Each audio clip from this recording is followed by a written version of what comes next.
40 થી 50 degree Celsius છે। આગામી ગરમીના મોજા માટે તૈયાર રહો। હંમેશા ઓરડાના તાપમાને પાણી ધીમે ધીમે પીવું। ઠંડુ કે બરફનું પાણી પીવાનું ટાળો।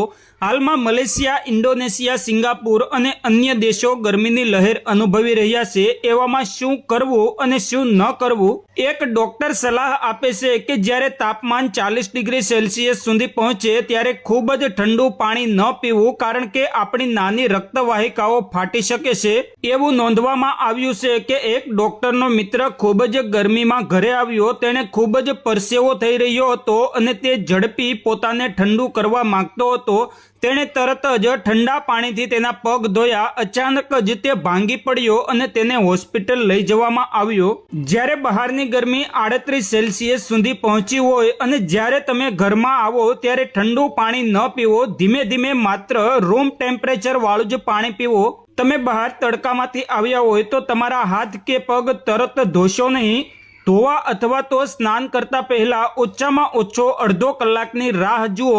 કોઈ વ્યક્તિ ગરમીથી ઠંડક મેળવવા માંગતો હતો, એણે તરત જ સ્નાન કર્યું। સ્નાન કર્યા પછી વ્યક્તિને સખત જડબાની સાથે હોસ્પિટલ લઈ જવામાં આવ્યો હતો અને તેને સ્ટ્રોક આવ્યો હતો। કૃપા કરીને નોંધો, ગરમીના મહિનાઓમાં અથવા જો તમે ખૂબ જ થાકી ગયા હોય તો તરત જ ખૂબ જ ઠંડુ પાણી પીવાનું ટાળો, કારણ કે તેનાથી નસો અને રક્તવાહિનીઓ સાંકડી થઈ શકે છે, જેનાથી સ્ટ્રોક આવી શકે છે।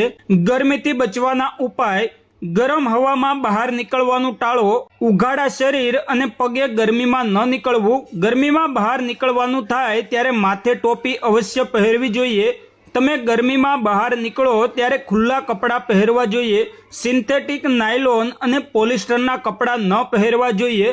ઘરમાંથી બહાર નીકળો ત્યારે ગરમીમાં લાંબો સમય ભૂખ્યા પેટે ન રહેવું જોઈએ। ગરમીમાં આંખોનું ધ્યાન રાખવું અને બહાર નીકળતી વખતે ચશ્મા પહેરીને બહાર નીકળવું જોઈએ। આંખોને વારંવાર ઠંડા પાણીથી ધોવી જોઈએ। ગરમીમાં વધુ પરસેવો થયો હોય તો તરત જ ઠંડુ પાણી ન પીવું, સાદું પાણી પણ ધીરે ધીરે પીવું જોઈએ।